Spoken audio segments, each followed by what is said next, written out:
2, 1. Welcome to the show, Paul. Thanks very much for having me. It's an absolute pleasure to have you on the program. We're here sitting not too far from Port Phillip Bay. Big question, do you still get out into the water for some cold immersion in the mornings? Or I've got a jet ski on the pier, which I take out on in the summer. But yeah, I know it's funny because we've got a place in Hawaii. Yep. As a kid, I used to go down to Wilson Prom, which is the southernmost tip of Australia. So, and the water down there was brutally cold. But I think since I've been to Hawaii and got a house, I've been spoiled over there. So yeah, so not as game, or? I spend less and less time in the water here than I do. I think it's a bit like when you ski in Australia and you go overseas and ski, you get a bit spoiled. So, yeah. And we've got the pool out the back, so yeah, no. occasionally I jump in the hot spa. Yeah, I've been hitting the surf down at Ocean Grove, and as it's gotten deeper into winter, the thickness of the wetsuit's also gotten a lot thicker as well. So I'm really keen for today's chat because it's an opportunity to talk about lessons from the athletic domain. Obviously, you had a decorated career as a footballer and a coach in the AFL, but understanding how those lessons apply more broadly in business and in life. But I'd like to go back to Donvale, where you played footy as a young kid. I'd love to just learn, like, what was it like coming up the ranks as a, say, 12, 13, 14-year-old? And because we've all been there. Particularly a lot of the males listening to this, they may have had their doubts, their insecurities, and just keen to understand what you remember from that time of your life.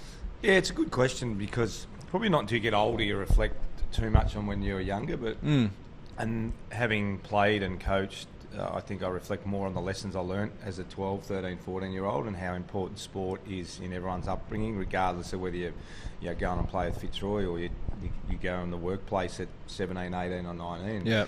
I think that's the biggest thing that hit me. I was really fortunate. We bought in Donvale, the family.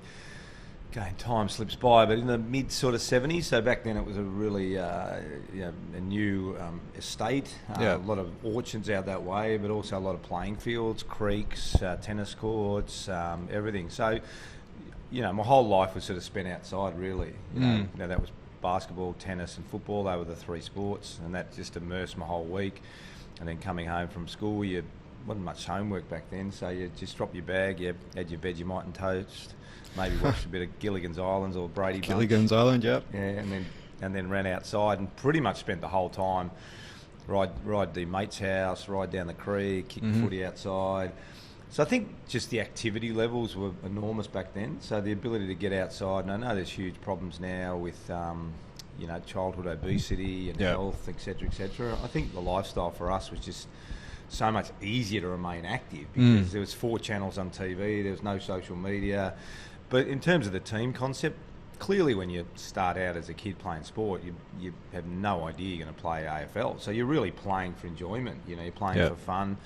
You're playing for mateship. You're playing to learn some basic lessons which you probably don't even understand at the time. So when I reflect on my time, a lot of it was around the stuff that I, when I went to Fitzroy, just on teamwork, playing a role within the team, understand the discipline of turning up to training on time, and wet night, miserable night at Beverly Hills Junior Footy Club, making sure you're there, making sure you don't hide behind the trees and not training sort of thing. So it was a really, really good time. Tennis was big as well, and basketball. I was lucky You're a big basketball fan as well. Yeah, huge basketball fan, and back then basketball was nowhere near as big. And I think I started because we had most kids played cricket and football, but I think we had a basketball team for Donvale Primary School, so I started that and I just loved it. The whole life was great, but definitely the lessons from even junior coaches. I think that's why I say all the time, it's a great responsibility. I think we undervalue teachers, and we certainly undervalue junior sports coaches, because if you get a good one, the lessons they learn, the discipline, all those sort of things I talked about before, really that holds you in good stead for the rest of your life. And I think that's the difference nowadays. And you mentioned that nowadays we have a lot more obesity, and I think the instance of diabetes has increased by a factor of at least 2 in the last 20 or so years, because people have such sedentary lifestyles. But not only that, now as a kid, it's so much easier to just go home and sit on your iPad and just sit on your butt all evening, which not only is bad for you physically, but when it comes to that mindset, that discipline, like you said, it's a cold, rainy night in the middle of winter, going out to Beverly Hills Footy Club, and actually turning up and training as opposed to hiding behind the trees. Whereas nowadays it's so easy for kids to, proverbially hide behind the trees by way of just sitting on their iPads all the time and missing out on those key life lessons. Yeah, there's no doubt. I mean, it's so different. And I think also homework. That's probably the biggest thing when my boys went through school. It was, I probably didn't do any homework until maybe year 9 or 10, and it was all about learning in the classroom. So you were given time to do all these things, and I think that's one of the great challenges and great impediments to, when the boys started at Wallara Public School, which was a great school, and then went to Cranbrook. I just remember at such an early age that, I've got to do a project tonight, Dad, I've got to do homework tonight, I've got homework tonight, I've got homework tonight. And, and it's the balance of the learnings, but the balance of moving the body and, getting on the bike and riding over the mates and kicking the footy or whatever you might do. And, that exercise far outweighs, in my opinion, at young age, about doing the project or doing the maths, the sums or whatever, or doing the writing test or whatever, because they're the lessons. If you don't learn them early enough, it's easy to sit in front of the computer. It's easy to be sedentary. It's easy to not get involved in sport because there's enough things to do now. It's easy to say no. So the ability to encourage kids at any level for the activity, I think, is really, really important. So there's a lot of differences in lifestyle. There's no question. Yeah. Esports has become a huge industry, I guess, in itself.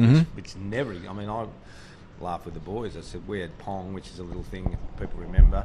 That little stick that goes up and down. It was one of the first video games.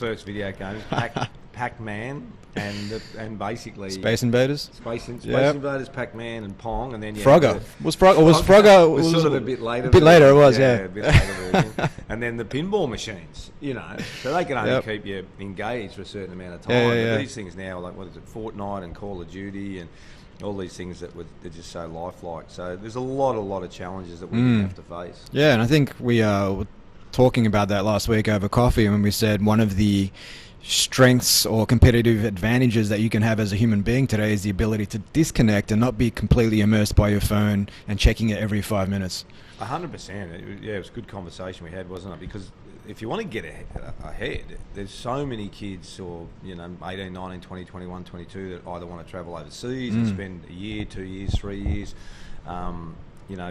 get immersed in the internet world or the esports world. That if you are proactive and you are ready to get out and get into the workforce and get up the sort of ladder, you're going to get a huge leg up on so many people. Now, there's not a right or wrong. It was just a discussion we were having, if that's the way inclined.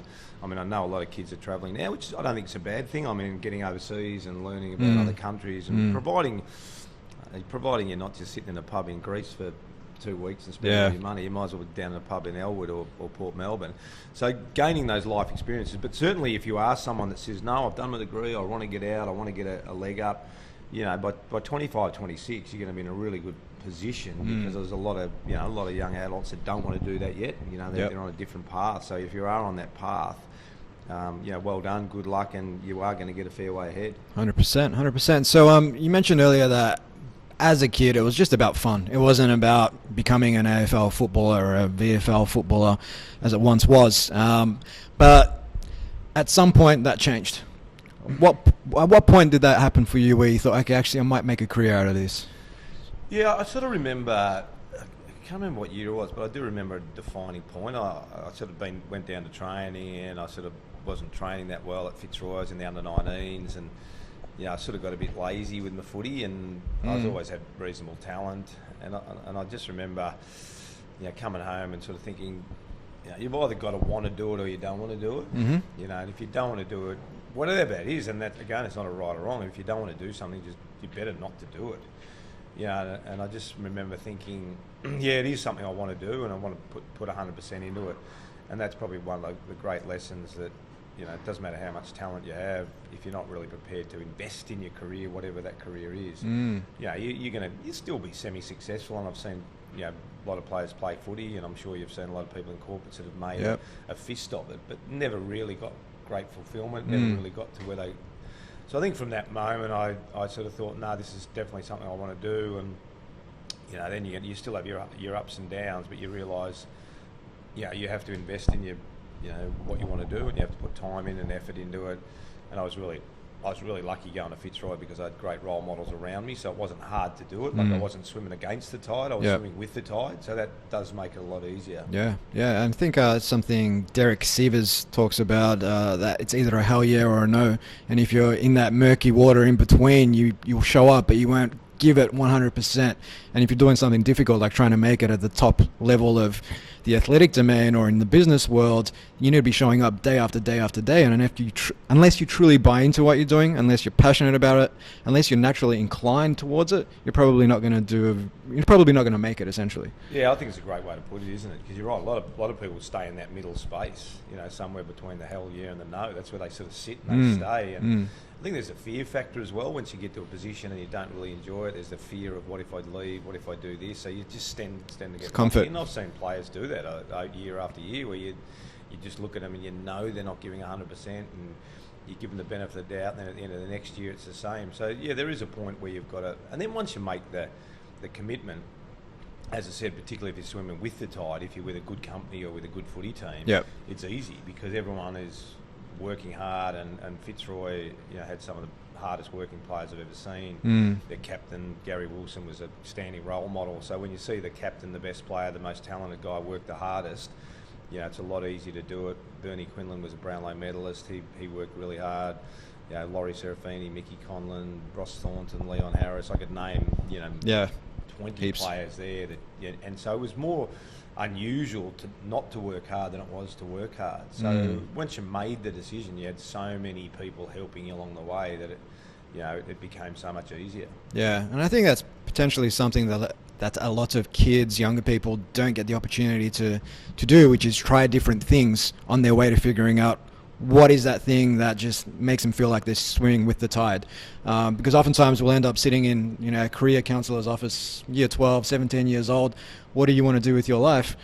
And you haven't really got any life experience to answer that question. And so oftentimes it's just going down some tried and true so-called safe path, like becoming an accountant, and 10 years later you wake up and you're like, man, I hate my life. Yeah, it's funny because we talk about the American system a bit, Tammy and I. And the American college system is just so much better because you get that 2 years of general ed. You go in and you're not really sure, whereas in Australia you tend to have to pick a course. There's that pressure around the last year, and are you going to get into accounting, you're going to get into teaching, you're going to get into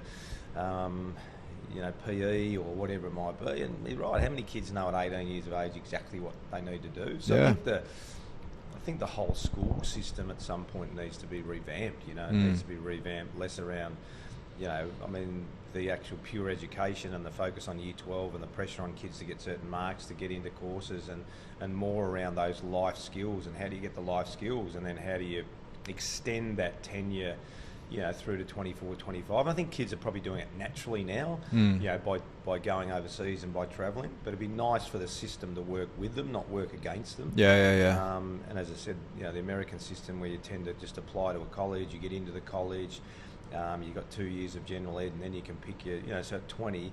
And it's, I guess the difference is too, the college system over there is about the whole experience as well. It's not just about academics, it's about sport and the basketball team, the football team. So you get a life experience as well as an academic. I think we try to do it here with the pub that group goes to, and the club that people join, but it's probably not as organic as it is in America. Yeah, it looks like a lot more fun in America for an 18-year-old to go through that system, and I think a big part of it is also about independence, because most kids end up, leaving home and moving away for 3 or 4 years to potentially a different state, a lot of unfamiliarity, and that forces them to become more resilient, essentially, and to build new bonds, which a lot of people struggle to do today. Again, going back to the technology piece, it's easy to sit behind your phone and not actually look someone in the eyes and have a genuine, forge a genuine connection with someone. So I think you're right. The experience of the American college is leaving home. Most Americans leave home and they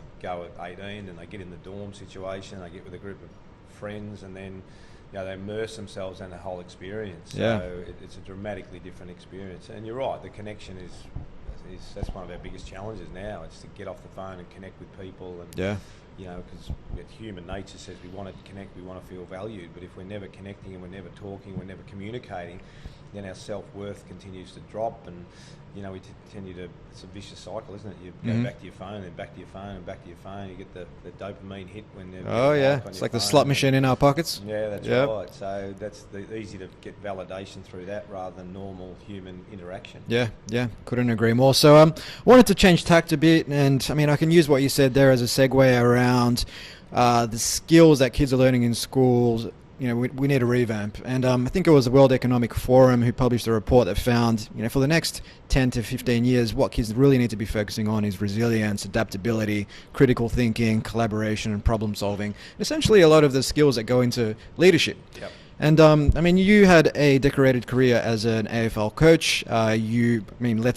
I've kind of jumped over the fact that you played 356 games for Fitzroy and Sydney across 17 seasons, coming close to winning the Brownlow on a couple of occasions as well. So definitely have to mention that. But wanted to focus on your coaching in this podcast. And it was around 2002 where you joined the Sydney Swans halfway through the season, and they were having an absolutely terrible season.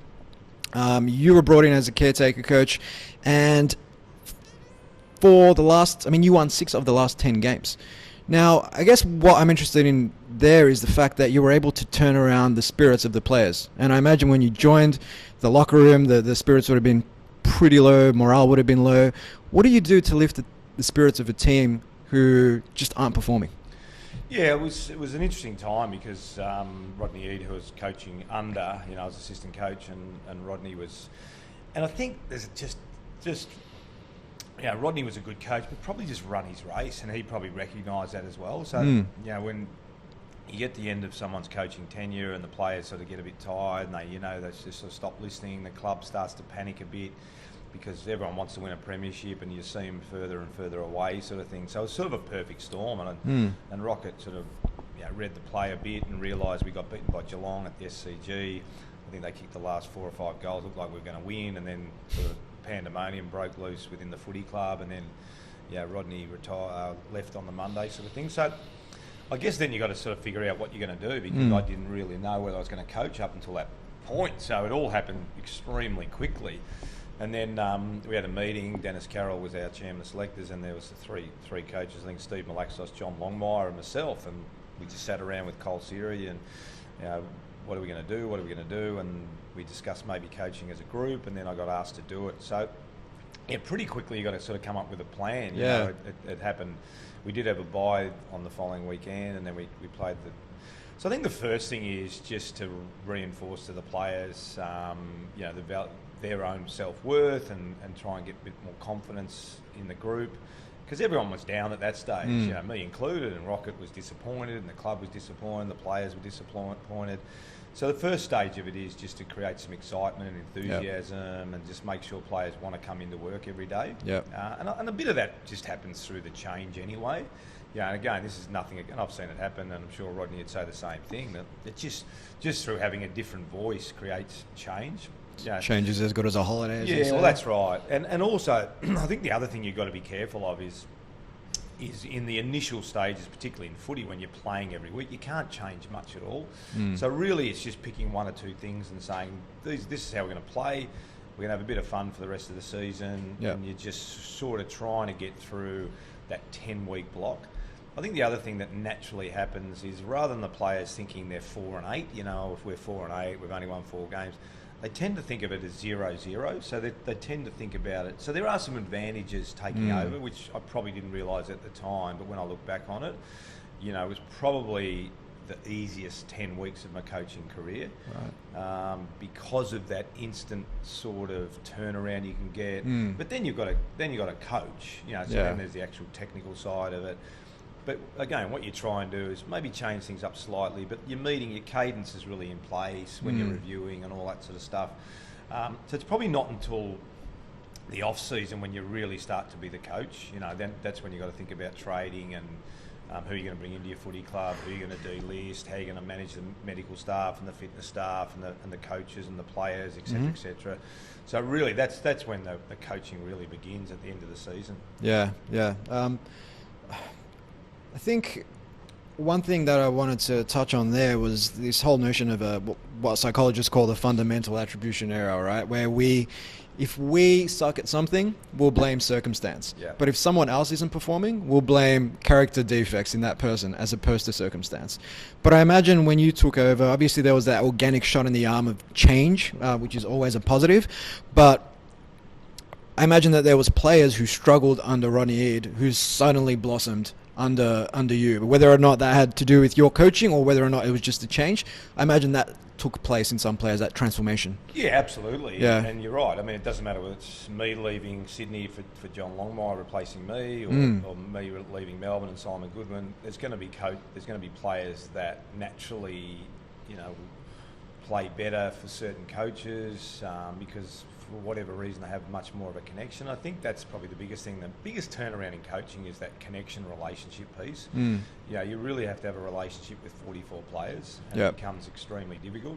So that's probably one of the first things you're trying to do is connect with all the players, get good relationships. And I was really fortunate at Sydney because I'd already played at Sydney, so I already had good relationships with the players.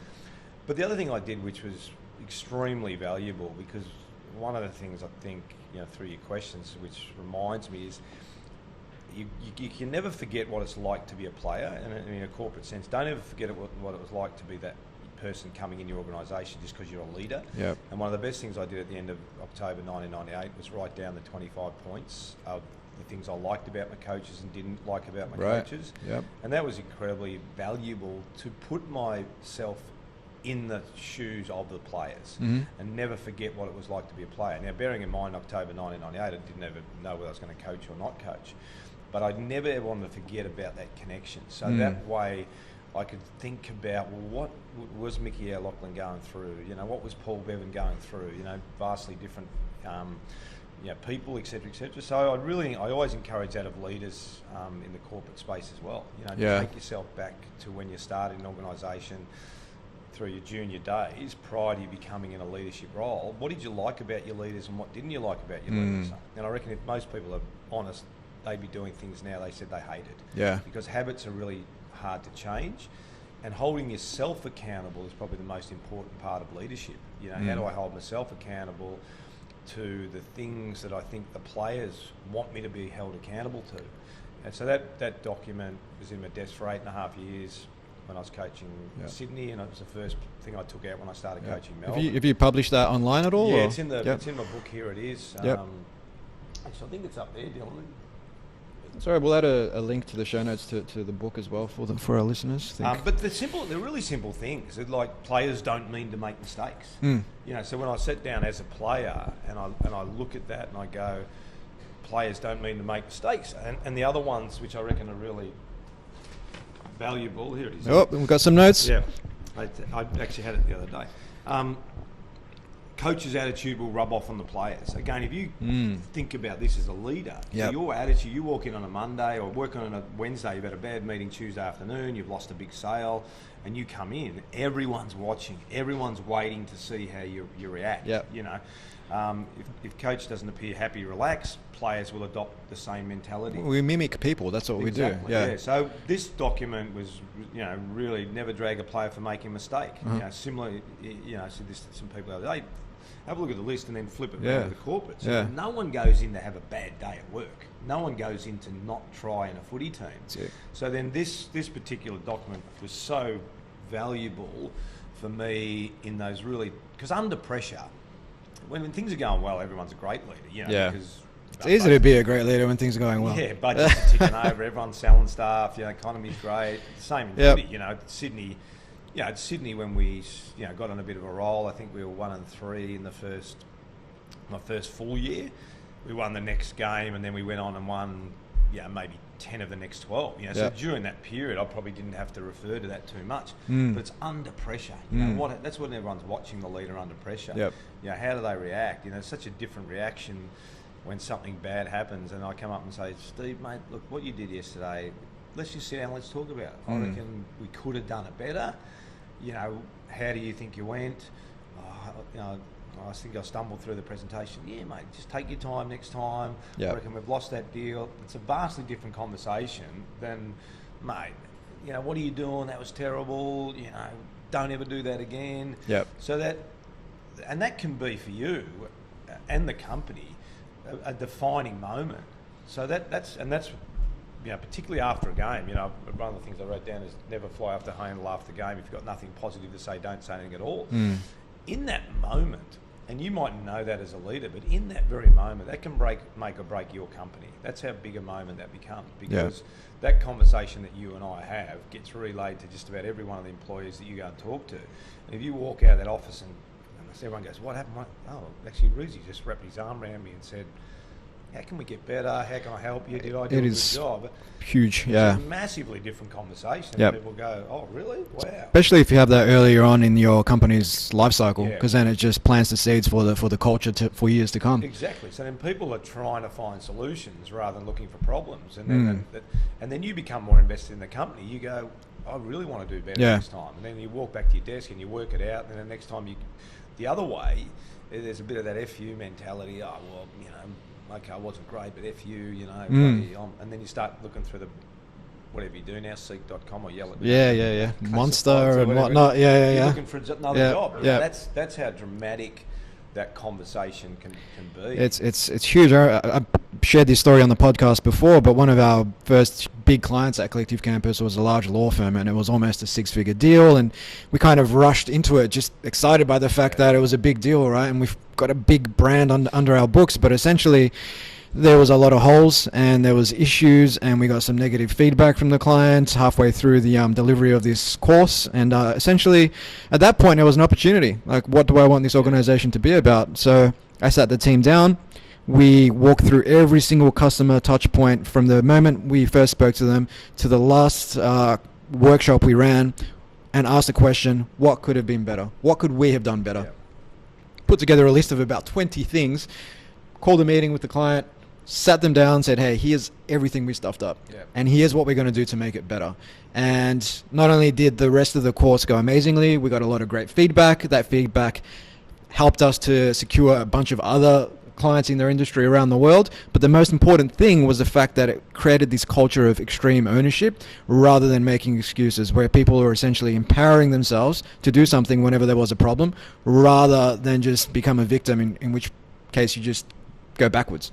Yeah, I think one of the biggest misnomers about leadership is leaders have to know everything. Oh, yeah. The greatest thing you can do as a leader is say, I messed up, I could have done better. Suddenly that notion permeates through the whole organisation, rather than this notion the leader can never admit he's wrong or always has to be this strong voice, and et cetera, et cetera. So your ability to go back and immediately own your mistakes, because everyone makes mistakes. Oh, yeah.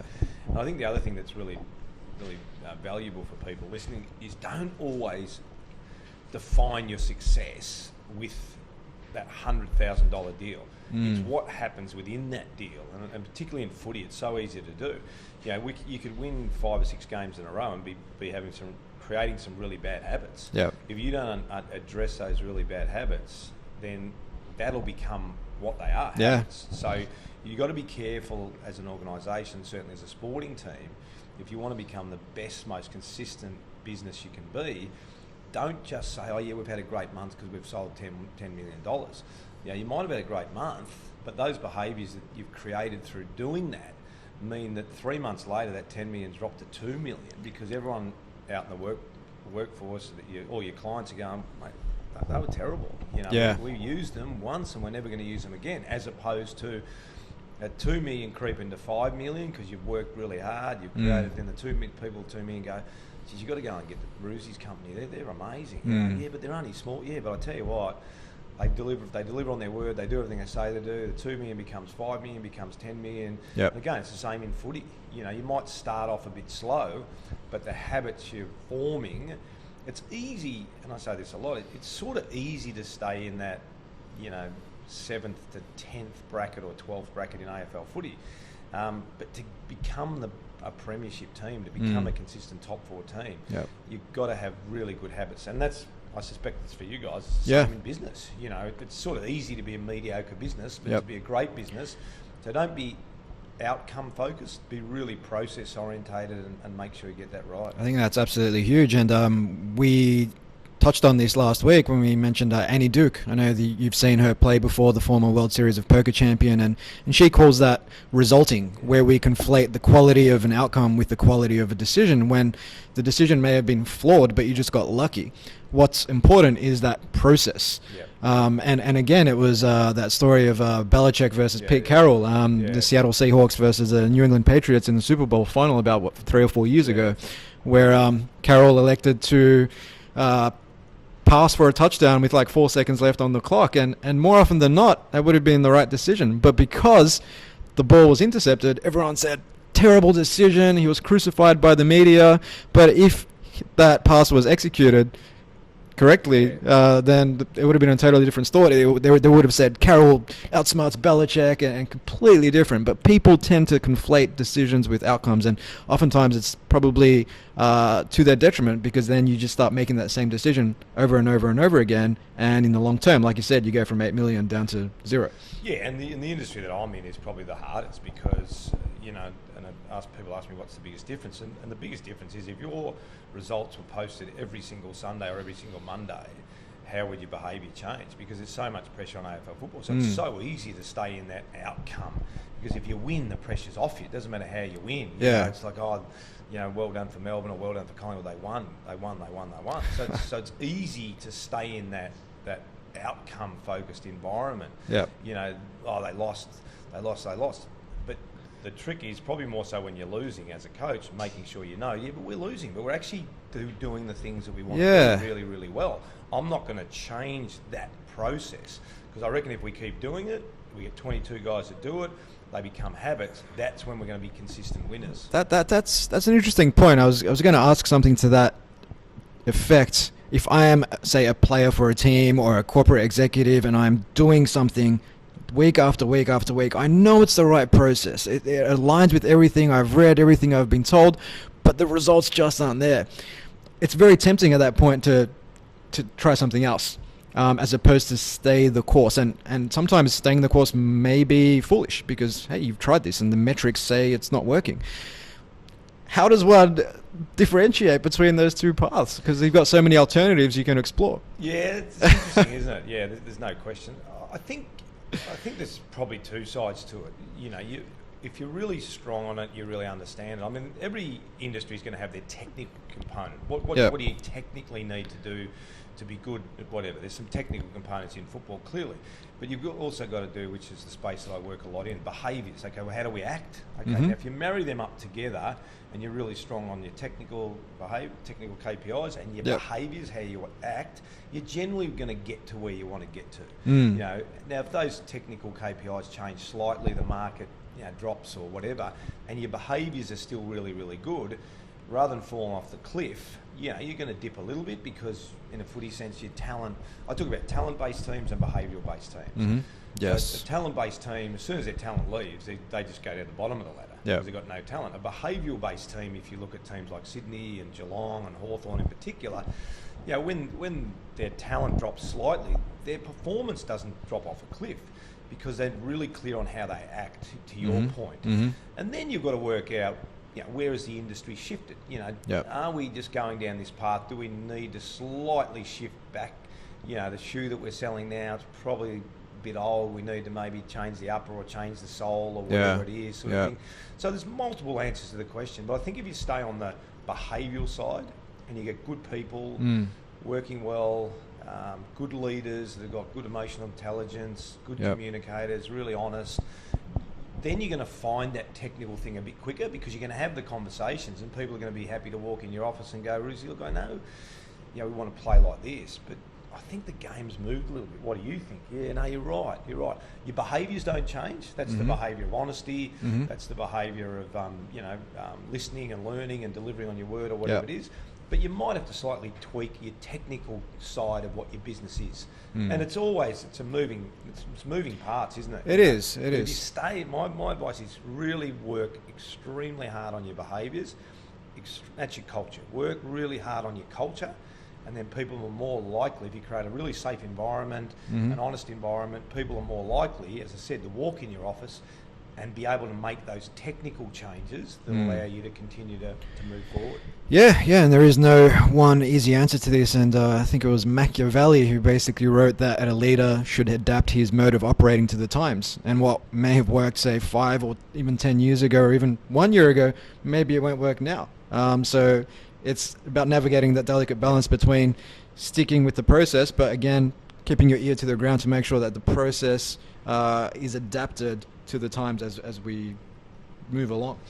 But with talent v behavior, I mean, from a business perspective, we see a lot of companies when the CEO leaves, company crashes. And Jim Collins wrote about this in Built to Last.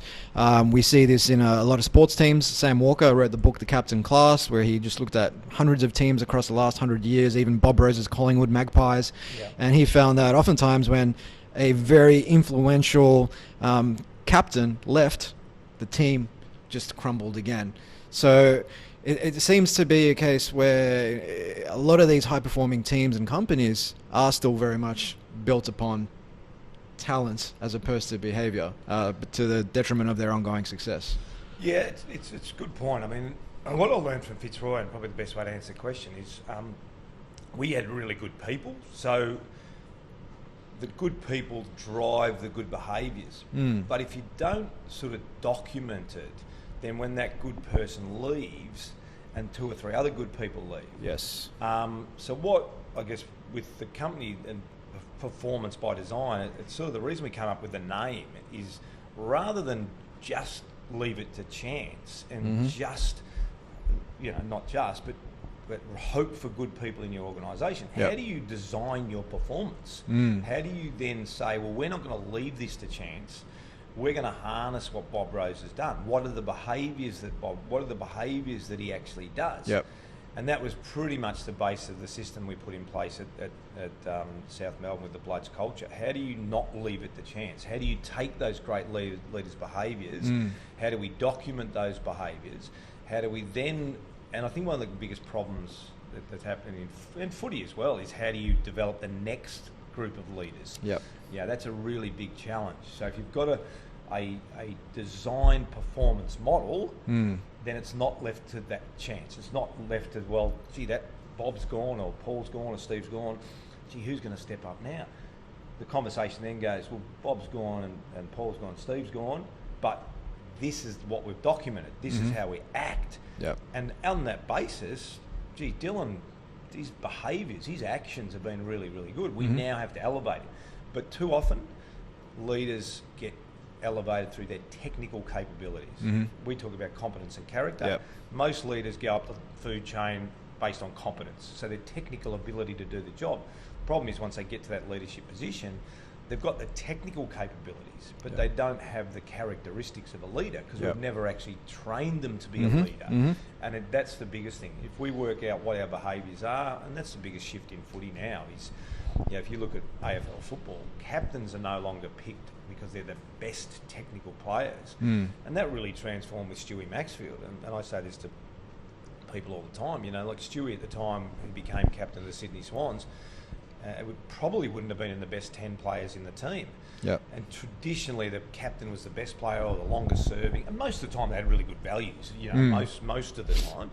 But suddenly you've got this transformation in football where leaders, so Stewie Maxfield, and then you had, Tommy Harley and Cameron Ling and Nick Maxwell, and guys like that, so that they were picked as captain because their behaviours were really good. That's the shift to me in football that we still haven't seen in the corporate space. It's a lot about the technical capabilities, and then your senior exec team becomes very technically competent, but in terms of how they lead, and it's not their fault because they just haven't been given the skills, it's very difficult. Yeah, very different character attributes. And I think in the corporate world, what we see is a lot of people who have the title of manager, but just aren't leaders. They don't have those characteristics. They haven't tried to develop those personal attributes, and oftentimes it comes at a detriment to their people who on the back end or are on the receiving end of being micromanaged, essentially, which is never a good place to be, and it's never very motivating. But also on the technical characteristics, what we see is in a lot of tech companies, but in particular, you might be an awesome designer, an awesome web developer, but as you spend more time in that company, you're expected to go up the ranks and take on these leadership positions, even though the one thing that you're really great at, the one thing that you really enjoy is sitting behind, the interface and coding away. And so you're basically taking your best talent and just pushing that square peg into a round hole just because they've been there for X number of years. And I think in some companies now we're seeing that they're introducing two different tracks. You've got the individual contributor track where you just want to be there, you just want to be coding, developing, designing, being the artist. And then you have the manager track. And I think being cognizant of that and being cognizant that some people just want to be the technical person. They just want to be, the guy who can kick a goal from 55 meters out. But he doesn't want to be a leader. He just wants to be that one, the one forward who is reliable. He's going to be there. He's going to mark the ball in most contests, and he's going to kick the goal from 50 or 60 meters potentially, right? As opposed to the guy who's going to have relationships with 43 other players, who's going to be that liaison between the players and the coach, who is going to rally the troops. Like, they take two totally different types of people. One requires a lot more burden to be carried. Oh, 100%. You're right. Every team has different people and different skill sets. And too often I think you're right, not everyone wants to be a leader. Yeah. People are happy playing a role in the team and playing a significant role in the team.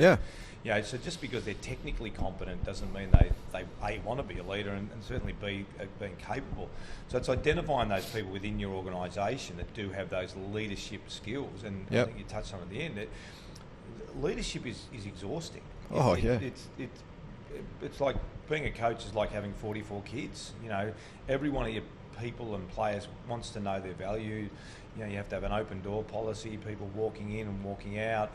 So if you're always bogged down as a leader on the technical side of what you're doing, and interesting what you said before about the two components, you're right. You've almost got the CEO of culture and the CEO of the technical side. Mm-hmm. It's very hard to have one person doing both. Yep. Because if I'm immersed in the technical side of it, it's very hard for me to walk around the office and poke my head in and go, mate, Steve, well done on yesterday. That was fantastic. Did I help you enough with that presentation? And then go in and see Mary and say, Mary, look, can I sit down with you? I just want to chat through where we're at with this. And then by the end of the day, you've gone into 50 people's office and you've made sure they're all understanding of where you are and they're respectful of their relationship and just checking in, asking them how they're going and do I need any help? No, you're doing a great job. So you go home pretty exhausted. But if you're always on the technical side, you're pretty much in your office the whole day, and then people don't really know who their leader is. They know who's got the title, but they actually don't know who's leading the organisation. And I think that's a huge problem. And then it's how do you give them the skill sets to be able to do it. And again, in AFL, it's very difficult now a lot of discussion about picking coaches. And it's a great example because an assistant coach, and having done it myself, an assistant coach has maybe 7 or 8 players under their direct report, who they go through vision, and then a line of the team, a defence. All of a sudden they're jumping from that to 44 players, 10 coaches, 8 medical staff, player welfare staff, marketing, sponsorship, media, etc., etc. So that gap is enormous. It's just an enormous gap now for Brendan Bolton and Stewie Jew and all that sort of stuff. So the whole structure of the footy club organisation need to change. We've had Reece Shaw being reappointed. Reece, by his own admission, he needs some help. He needs someone. So I think you're going to see, similar to what you're saying in the corporate, I think you're going to see slightly different roles where you're going to have this head coach / manager, and then you're going to have the technical game day coach, and the game day coach will be the guy, the Reece Shaw, and the other guy will be the one that manages it. And then through that process, Reece will gradually get integrated and understand and educated, etc., etc. But at the moment, it's very, very difficult, certainly in a footy sense, to get the skills to become a very good senior coach. Yeah, and I think there's psychological grounding as to why it's exhausting. I mean, Dunbar's number suggests we can only really maintain 150 human relationships at a time. So if you've gone from just worrying about yourself to worrying about 44 players, coaching staff, media, sponsors, everything else, and you've gone from 1 to 100, Yeah. and that's maxed out 2/3 of the relationships you can keep in your head. We're not even talking about your personal relationships, family, friends, and so on, business associates. It's very exhausting, and that's also why we see in a lot of companies that as an organization gets bigger, like there might be a kick-ass startup with 5 to 10 people, but as they get bigger and bigger, it's harder to maintain and scale that culture through the team because the leader who is building that culture finds it hard to maintain those relationships with everyone across the organization. So, I mean, in your case, when you were at Sydney, obviously you played with those guys, so you had, I suppose, an unfair advantage in terms of building relationships with the players. But when you were at Melbourne, how do you go about building effective relationships with everyone? Yeah, that was the first thing we had to do, because going from Sydney to Melbourne, not having any relationship with any of the players, and I took some of the coaches from Sydney, and the message was, guys, I don't want to see you in your office. We need to build relationships really quickly with the players. So whatever that connection point was, whether that was walking down the gym and just, watching the workout, or jumping in with a player, or, going in next door and having a coffee, Yep. It had to happen because, the players want to feel valued as the staff at work do. You have to have a connection, and even to be a great manager, you need to know how your staff is going. What was last night like? Oh, we just had a baby. I'm not sleeping. So to be a good leader of people, you need to know how people are affected by things that are outside work. So that was a huge focus for us in the first 4 or 5 months before the season started. Yep. And then really build strong relationships, and then clearly it happened over time, but certainly the first 4 or 5 months it was a huge emphasis to be able to do that. So that's something Bill Campbell, he was a famous coach of Silicon Valley CEOs, he used to mandate that his teams, whether it was at Google or Amazon or Apple, would start meetings with trip reports where they would share what they did, say, on the weekend. They would just spend a minute talking about, I took my daughter to soccer training on Saturday morning, she scored a goal, and I think that helped them to develop more than just the business relationship, but the personal relationship, so that they would then interact with each other as human beings rather than just human resources. So it sounds like that's something that you practiced in the coaching domain, just really understanding what's going on in people's lives. Yeah, some great exercises. We do something similar at Performance by Design, and we do it in our meetings as well, and we encourage the corporates. So what's your biggest win for the week? Give a teammate a shout out. Yep. And the biggest win might be, on the weekend, my son's 21st, we have people over. So you're starting to interact not just about the business sense. You're talking about what you've done outside. In footy, we used to do it a bit where you tell a footy story and then a non-football story, and you have to bring in some objects and talk about your life. And some of those were really, heartbreaking. Some of the things. Yeah. But what it sort of allowed you to do is connect at a much deeper level, and then got a much greater appreciation of your players, and the coaches did it as well. And we've done it a few times with the corporates also. Yep. And the impact that has on everyone in the room is quite profound, and suddenly you have these sort of breakthrough moments where people are not just interacting at that sort of work level, how you going, well done, great work on the proposal. It's, and again, some of the stories I've heard are, quite emotional, very emotional, but it just brings a real human element to a workplace environment that we can often just walk past and overlook. Yeah, and also if somebody's seemingly underperforming, at least you know why, because there's a lot of variables that impact how someone's feeling, whether it's their biology, whether it's what's going on at home. Like, there could be so many things, and understanding that is also going to make you more understanding and less prone to just judging their character, as we were saying before. Like, there's other things going on that influence someone's behavior. So, and I think it's not just about leadership. It's interesting. I mean, you're probably the same. I've been to a lot of conferences, and I went to one last year. It's called Nurture Her, and I just went as a speaker. And I think the impact that had, I was lucky I was there for the whole time, sort of thing. So I think too often, whether it's a conference, whether it's a speaker, whether it's a conversation at work, don't limit it to just being a good leader. I mean, everything's. I don't like the term work-life balance. It's just life. It's just life. Balance. Yeah. It's life. Yeah. And it really hit me last year at the event that how, taking themselves out of the business, being in Fiji in this environment, that was much more vulnerable and safe, etc., etc. And the conversation that people were having and the life-changing moments there. So it's really just recognising those opportunities, and it's going to have an effect on all parts of your life, but don't necessarily look at it from the point of view of, well, I'm a manager at work, I need to do this conference because I'm a manager, or because it's going to impact your whole life. You know, your relationships inside your work, outside your work, and as I said, it's not work-life balance, it's just your life.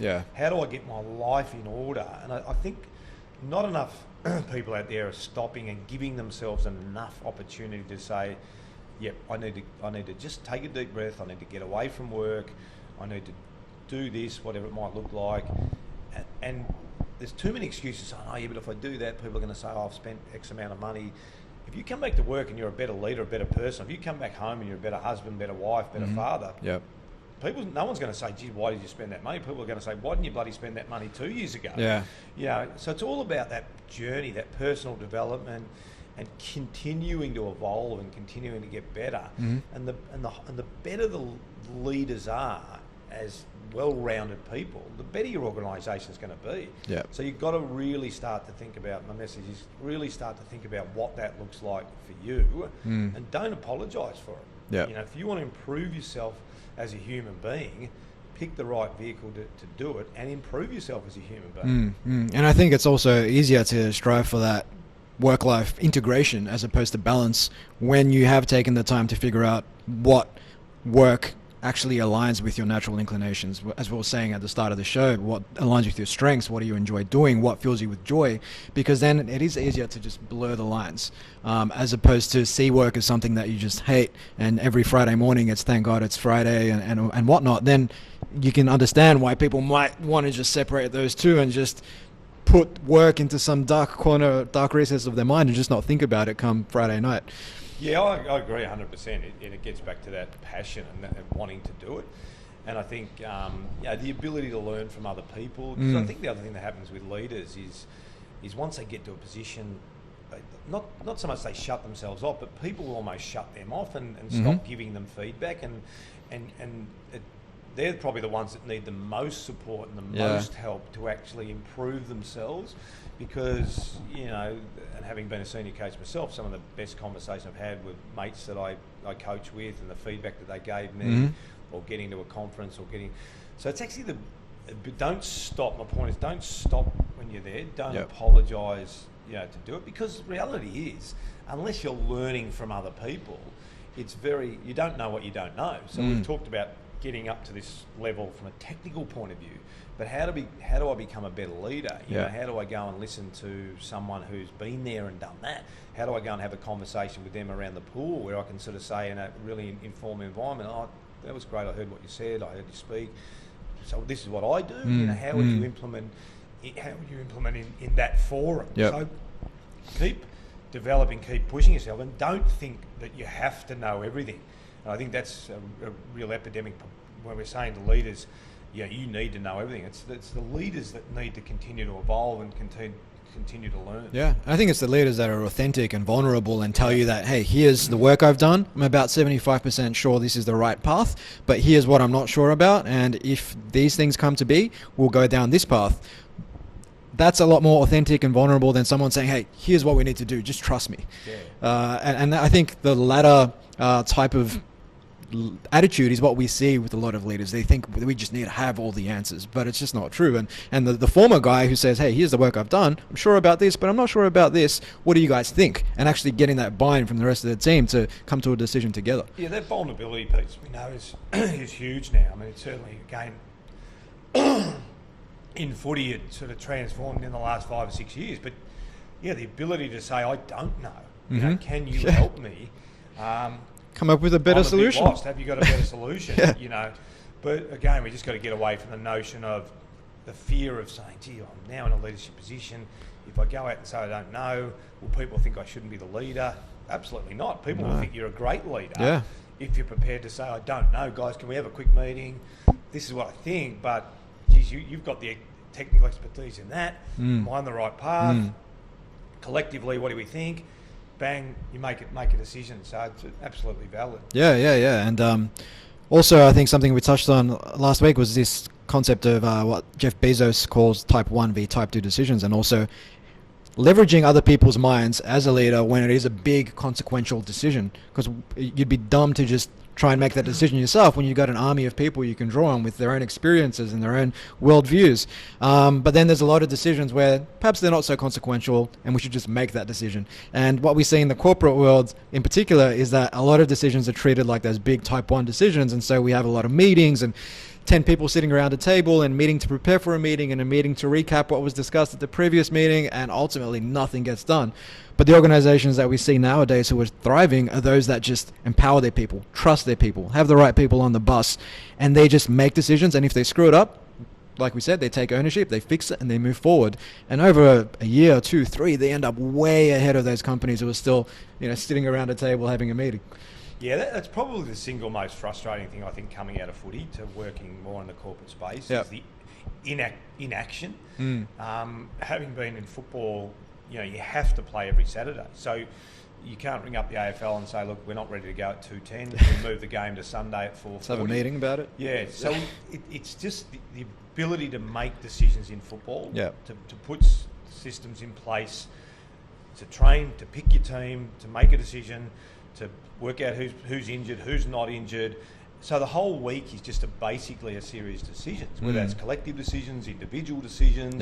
And that's basically the space that I've existed in for the best part of 30 years. To go into the corporate world and to see how slow that it works sometimes is quite staggering. Yeah. Because to your point, I think we all understand if it's a big decision that it's going to take some time. But my thing is the lack of empowerment and the lack of ability for people to make decisions down the chain is just extraordinary how slow that it can take. And then I think it compounds itself because people think, well, I've got to take a little bit of time, and then they get to that time where they think they're going to make the decision, and they don't even make the decision then. They then sort of think, well, and it's just the habits permeate in their brain, so then they actually never make a decision. And I think that's the thing, and the beauty of what you're talking about is every skill's a learned skill. So I'm probably going to mess up in the first 2 or 3 decisions. But unless I make them, I'm never going to learn whether I've done it right or wrong. So then I continue to not make them. So by simply making a decision, you become a better decision maker. And then, but 5th or 6th decision in, just clicks. And then out of your 10 decisions, 9 are correct, maybe 1. But unless you make a decision, it's very difficult to improve it. And again, it's just like a skill. It's like an honest conversation. It's like feedback. It's like promoting the first person, sacking the first person. Everything you do is a learned skill. So if you never do it, you're never going to learn how to get better at it. Oh, mate, there's a lot in that to unpack, and I think one of the big things is also what you said, compounding. If you've got that type of culture where nobody's taking ownership, you might attract certain people to your organization, but you're not going to hold on to top talent. They're going to leave. They want to take ownership. They want to be in an environment where things are getting done. And so what happens over a long period of time is you just end up with an environment full of people who just want to make excuses and not take ownership. And obviously that's a very bad place to be for any organization. But the other thing you also touched on was learning from failure. And Scott Belsky, who founded this company called Behance, he sold it to Adobe for $150 million, said this great quote on my podcast a few weeks ago that we tend to misattribute our reasons for success based on what we'd rather remember versus what we'd rather forget. So question for you, Paul, what would you rather forget that you credit to your success? That's a good question. I think I'd probably answer it a different way. I think a mate of mine, Rossi Lyon, who coached Freo, and I've said this to him all the time. Like I won a premiership in 2005, played in the grand final, played in the premiership, coached back-to-back in 2006. And what I've tried to say to Ross, because he gets unfairly criticised, is the only difference that's between Ross and I is Leo Barry took that mark in 2005. And the ball bounced sideways for Stephen Milne in 2009 or 2010. And I think that's to the point we've been talking about. It's the ability to understand what the success is, and it's the ability to understand why you failed. And I think the other thing is we're not great at accepting failure. And the word itself lends itself. It's such a negative word. Yeah. It almost needs to be. It goes back to school. That's what we've learned in school, that it's bad. That's right. Yeah. So that's part of the problem, I think, is everyone's going to have some sort of. I mean, failure is really learning. Yep. You know, what have you learned along the way? Mm-hmm. But we see such a negative connotation to it. So I think for me, when I look back, hopefully one of the strengths I had is the ability to understand what success looked like. And I remember often speaking to the board at Sydney Swans in particular, and we talked about success. And I said, guys, if we're always going to define success or failure as winning and losing, then there's only one team that's successful every year, and that's winning the Premiership. Yep. So we have to redefine this notion of success. And I talk about a lot what your brand is, you know, and I think again, using footy analogy, what Sydney have done with their brand is really strong. You know, if I said to people now how many games Sydney have won, most people would probably say 8, 9, 10. They've won 6, but their brand is so strong. And there's a real connection to being part of the Sydney Swans Footy Club. Yep. Hawthorn's the same. So you've got to redefine what success looks like. And I think that's the biggest thing that I've been able to hopefully establish over the years. And I talk about process all the time. Just stick to the process. Yep. You know, control what you can control. Yep. Again, it's back to what you're talking about before. Often in a sale or Ross couldn't control where that ball bounced. You know, I can't control the market. You know, if I'm a real estate salesman, I can't control, you know, whether the market's good or bad. Yeah. But what I can control is how my staff act, you know, during that sales process. What I can control as a coach is how we review that bounce. Guys, we've done everything right. And it's hard to do, but I remember saying a couple of times after we've lost the game, guys, we would typically win 9 out of these 10 games. Yeah. So, and that's really hard to do. And I guess that's the total balance of being a leader and running a company is what is success and what is failure. And that's so true, especially of early stage companies who, especially for first time entrepreneurs, you know, they may have jumped out of the corporate world. Maybe they're on a pretty packet and suddenly they find themselves earning $500 a week, but that's their one metric of success. Like they're still focused just on earning. But during the early stages, particularly during the first year to 3 years, it should be about learning over earning and looking at all these other dimensions that constitute success, like your own character development. What are you learning? Are you actually doing something that aligns with your strengths, with your passions, and are you enjoying it every day? Does it make you a better person when you're at home with your family because you're actually enjoying your day-to-day as opposed to coming home miserable every night? So there's a lot of other things that people should be looking at rather than just the earning piece when it comes to business and any big, hairy, audacious goal. I agree, and it's also trying to put an old head on young shoulders. I think that's the biggest thing, whether it's a young coach or a young guy that's come out of corporates and starting their own business. And I get back to it all the time. Don't be afraid to learn. Don't be afraid to tap into other people. Don't think because you've started your company, you know, I've got to put 14, 15 hours in a day. Make sure it's productive. What are the things I'm not good at? What are the things I am good at? And I think that's one of the biggest missing pieces of the puzzle. You know, when you and I first met, we met at a conference, and I keep going back to that. You know, whether it's the Nurture Her that I went to last year, Nurture 360, you have to take yourself out of that environment, because it's like when someone says to you, you know, you say to me, geez, your kids have grown. If you're looking at your kids every single day, you don't notice they've grown.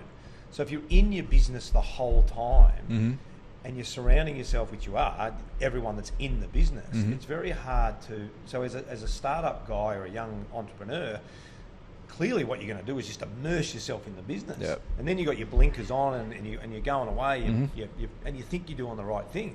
And I suspect that what typically happens, you cut yourself off a bit from your friends and ex-colleagues, and you just got bummed down and, you know, head down, bum up sort of thing, and you're just beavering away. My advice is pull yourself out regularly. Pull yourself out of your business. Work out what you can't do. Get with some like-minded people. Get over there. have conversations. You never know where that next inspiration or that learning is going to be, because it is hard to put an old head on young shoulders. Yeah. If you just simply beavering, working, you're going to miss a lot of those really, really good experiences. They're going to fast track your company, and that, you touched on a really good point that you made. Not part of the 14 hours is productive, really. Oh, yeah. Where's the tipping point where you're better to go 8 hours, and then what I'm going to do is actually I'm going to get home, I'm going to invite Steve over for dinner, I know what he's done, I'm going to sit around. That's productive time. That's the life balance we're talking about. That's not the work-life balance. That's not saying, well, work, I've just left and I've come home to my life. No, Steve, sitting around, we're having dinner, we're having pasta, whatever. Steve says to me, mate, how's business going? Oh, look, mate, I'll tell you, this is what I did. Yep. That's more productive than the 6 hours you're going to sit there at the end of an 8-hour day and, not really get much out of it. Yeah, and I think it's important that people create that space for serendipity, and that's hence one of the reasons I went over to the space conference was to meet like-minded people who are doing different things and to potentially foster new connections. And for me, I didn't go into it thinking I'm going to create business out of this. It was really an opportunity to just learn more about myself as well, and to be vulnerable with people. And out of that, I made a number of awesome connections, and obviously we're sitting down having this podcast and talking about how we might collaborate as well. But also that piece about not working a 14-hour day, I think there's a lot of insecurity that goes into that as well, where it's much easier to sit behind your desk, look at the at your computer all day and tell yourself that you're doing what society says you're supposed to do at the expense of actually going out there and developing yourself, developing new relationships, which can be a lot harder than just sitting behind your desk in the comfort of your office. I want to read this because it's really to the point. I don't know how I stumbled across it. It was a lady called Bonnie Ware. It's The Regrets of Dying. So she actually, and it was really quite profound, and it speaks to what you're saying before, and she worked in palliative care for years and years and years, and obviously the people were not getting out. And she's just started asking the elderly people at the end of their lives what their greatest regrets were. And to your point, the top 5, I wish I had the courage to live a life true to myself, not the life others expected of me. Yeah, that was number 1. It's huge. It's huge. Yeah. And to your point, I wish I hadn't worked so hard. I wish I had the courage to express my feelings. Yep. 3. Vulnerability. I wish I had stayed in touch with my friends. I wish I had let myself be happier. So that's something I've written down. I keep because. Again, it's hard to put an old head on young shoulders, but that's a reminder for us that when we're sitting in front of the computer for 8 or 9 hours, when we're about to write our eulogy or someone's about to write our eulogy, have we lived a life of purpose? Have we, what we've done, mattered to other people? The notion of this connection and giving, etc., etc. But when you're in it, it's very hard not to think, well, this is society wants me to do. So it was actually, the number 1 was just, I wish I had the courage to live a life true to myself, not the life others expected of me, which is huge. That's massive. And I think nowadays, especially amongst the younger cohorts, it's easy to do what the founder of Angel East, Naval Ravikant, calls play stupid games, win stupid prizes. And when, like you said, when you're in it, it's easy to get blinded. So if you're on social media all the time, there's so much competition. Everybody's vying to get more followers, more likes. But that competition is blinding to the truth, or to your own personal truth. Like, is it actually going to create value for you by way of monetary gain? Is it making you a better person? Or are you constantly just buried in your screen and neglecting all of your personal relationships and not really developing your character attributes? So when you're in it, like stepping outside of that and maybe spending a week away from social media in this case might change your perspective on it all, and you might come back to it and say, actually, I was much happier going out for a hike every day and catching up with my friends for lunch than I was constantly posting things. Yeah, I agree, and I think we keep getting back to the same thing, and again, getting back to the conversation I had before, it's not until you do it that you realise, but someone's got to encourage you to do it. Someone's got to encourage, well, firstly, take responsibility of yourself. How am I going to, and what does it look like for me? How am I going to get out of this environment for a day, 2 days, 3 days, whatever it is? Because if you stay in that environment, it's very hard to sort of see the forest for the trees. Yep. So what does it look like for me? And I keep getting back to the experience I had last year. And I hadn't, even for me as a coach and as a player, I hadn't spent I'd never been to a conference for 4 or 5 days. I'd never known what it really looked like. So, when I went there to Fiji and I didn't really go with any preconceived ideas. I just sort of went by saying, well, I got asked to speak here, which I'd done multiple times before. Hadn't been able to spend time at a conference.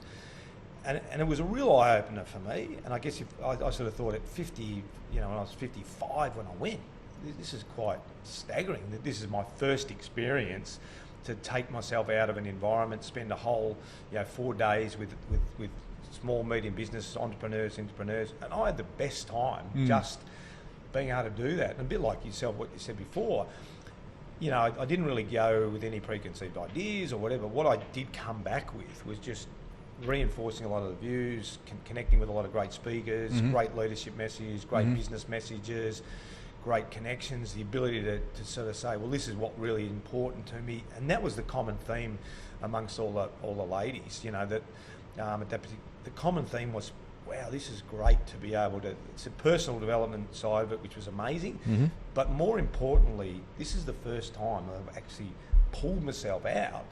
And what is important to me? What do I need to do over the next 12 months? What are the changes that I need to make? Or I think I'm on the right path. I actually think I'm doing really, really well because but unless you actually do that, unless you pull yourself out of it, and one of the things that I did, which I think was really valuable, and obviously a lot of it's got to do with, with Tammy being American, but at the end of every year as a family, we'd go overseas. So in a football environment, to get overseas was no one cares about Australian rules football in Africa or Aspen or America or whatever it is. So that was really, really helpful to put that into perspective, to sort of be able to get overseas, spend a month away, completely detract, pull yourself out of the environment, put everything into perspective, and then get back really refreshed and ready to go. So I'm a big believer in how do I do it? How do I pull myself out of that environment? And whatever that environment is, you're going to have some great learnings by doing it. Yeah, and imagine that's quite humbling as well, because here, obviously you're in the media all the time, whether it's you, whether it's the sport, but then you go over to the States and it's just barren land as far as that's concerned. So it kind of, like you said, puts things into perspective. Yeah, 100%. And then you can sort of start to be true to yourself a bit more, because, when you're here, in some forms you have to put a mask on. People typecast you. Mask or the coach mask or whatever it is. So it's great to be able to, and that's the same, for anyone. I mean, if you're the CEO of a massive big company and suddenly you're walking around in a conference in Fiji and no one really knows who you are, you're really disarmed. Your whole persona's been disarmed. So then you get stripped back to who you are as a person. I ran into Steve. I didn't know that. He's the CEO of such and such, and it's a massive company and this and that, but bloody hell, he's a nice person. We had a great so how do you disarm yourself? So you're right. So for me, going overseas and just being who I am and being able to think and learn and listen and look around and be in a private environment was really, really good. Yeah. Mate, we're almost out of time, but there's a couple of things I wanted to touch on before we wrap up, and then perhaps we can talk a little bit about Roos Men's Club as well. But not really a fluid segue, but complacency. In 2005, Sydney Swans, you guys won the Premiership. You took over in 2003 as a permanent coach, and by 2004 you're in the finals. 2005 you won it, so fantastic triumph over adversity and very sort of hockey stick growth, to use an entrepreneur term there. But when we get to that pinnacle, it's easy for us to become complacent. And I was lucky enough to see George St. Pierre, the UFC champion, perform or speak at the Melbourne Convention Centre last year, and he was talking about his fight with Matt Serra. And he went into that fight just ill-prepared, and it wasn't until some of the event staff knocked on his door and said, "Geez, P, are you ready?" that he realised, crap, I'm not ready. And he went on to lose that fight. And since then, he's always treated every single opponent the same way, and he's never underestimated anyone, and I don't think he lost a fight since. But coming back from that 2005 season, how do you maintain people's morale, confidence, not necessarily confidence, but how do you make sure people don't become too overconfident to the point where it affects their work ethic? Yeah, we thought a lot about it. It's a really interesting point. We did at the end of the season. We thought a lot about it because it's such a high, and with 72 years, obviously, since we'd won it. Clearly the players weren't there for 72 years. But, Be pretty good if they were 90 years old. But that notion was so ingrained, I think it just permeated on the players, even though some of the players might have only been in the club for 1 year, 2 years, 3 years. Yep. There was that mindset that it was 72 years for everyone. So we thought a lot about it, and it's a really good point. I got asked this question the other night about motivation. Is a coach's job to motivate the players? Yep. If you have to motivate the players, you've got the wrong group of players. But as a leader, you have to make things different. You have to make sure, when you talk about complacency. So we really consciously thought through it, and we came up with the idea of saying, well, how do we just change things up slightly and almost like jolt the players into thinking this is a new year. Yep. We're not just coming back and starting training and doing the same thing over and over and over again. We still want to stick to the process of how we played and our technical skills. But one of the things we came to the conclusion, we had an opportunity to go to the 2006 G'day LA week in Los Angeles. Yep. And we jumped at it. Because of that reason, I really wanted to jolt the players into thinking this is a completely different season. And we invited the players, and we said you can bring your wives, you can your girlfriends, and we're going to play. It was early and we weren't really ready to play. I think it was late January where we had to put a team on the field. So North Melbourne playing Sydney in Los Angeles at UCLA in a big all-purpose venue there, a big soccer field they put together. But it was as a result of what you're talking about. It was how, as a leader, do I keep it the same but different? So we're going to play pretty much the same. We're going to act the same. We're going to have the same key indicators. We're going to hold our players accountable to behaviours.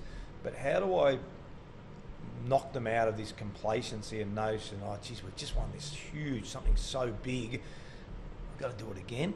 Because I always had this theory, which is never going to get up. I always had this theory, if you win a premiership, you should have the year off. You should have 12 months off just to enjoy it, because it's such a big high.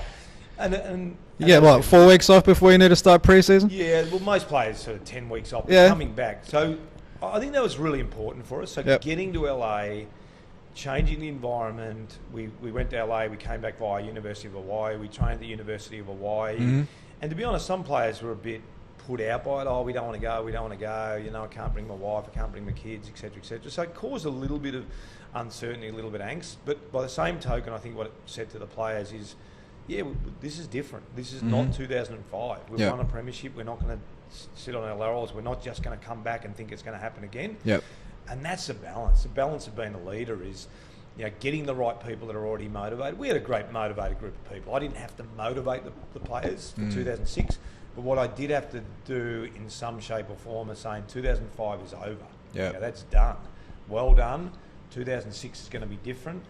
And we did put something quite dramatically different, and then we were able to play in the grand final again in 2006. And I think that had a big bearing on our ability to be able to do it. And building upon that, conversation we had at Space was around ego.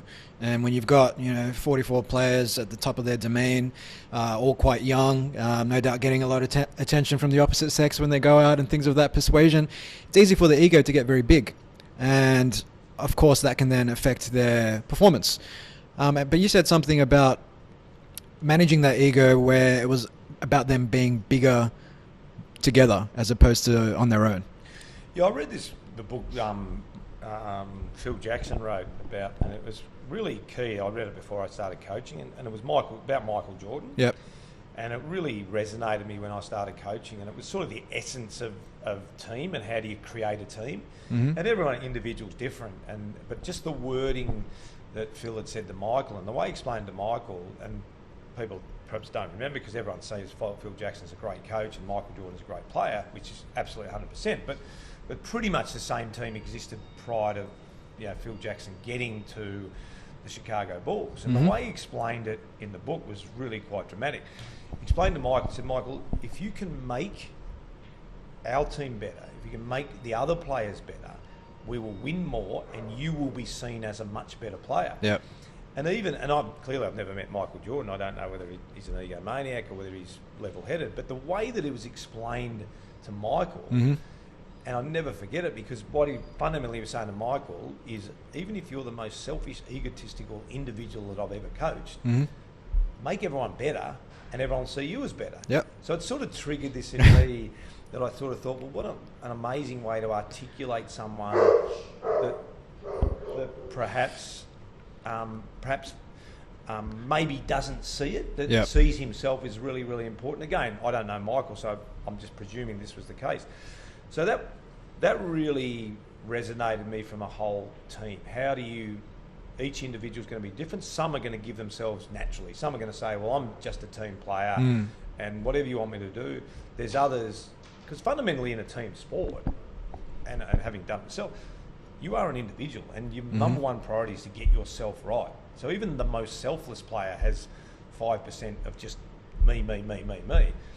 So the one that's got the 95% me, how do you translate that? So it was a really good way to say, you know, the good thing was it sort of started to happen. I remember I had this conversation with one of the players and along similar lines. I said, mate, look, keep doing your role.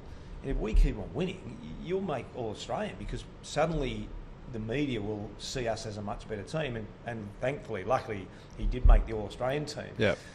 And what that did is, we know that Michael Jordan's now seen as the best player of all time, won 6 championships, made his teammates better. Yep.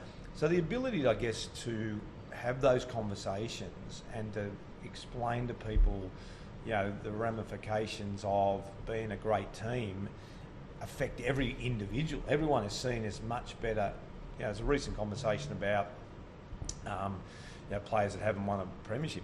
Paddy Dangerfield, extraordinary article, really honest article, saying he doesn't feel fulfilled.